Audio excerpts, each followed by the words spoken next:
মানুষ রিজিক নিয়ে দুশ্চিন্তা করে, কখনো চাকরিতে সমস্যা, কখনো ব্যবসায় লোকসান, কখনো ঘরে অভাব।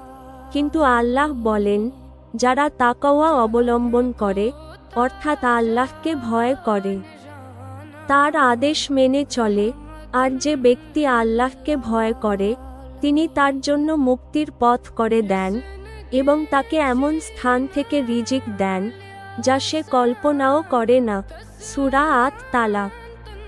দেখো, আল্লাহ বলেন, রিজিক কোথা থেকে আসবে তা আমরা জানি না, কিন্তু আল্লাহ জানেন। শুধু আমাদের করণীয় হলো তার উপর ভরসা করা, যে আল্লাহ ভীতি ও তাকওয়া ধরে রাখে। আল্লাহ তার জন্য এমন দরজা খুলে দেন যা সে কল্পনাও করেনি।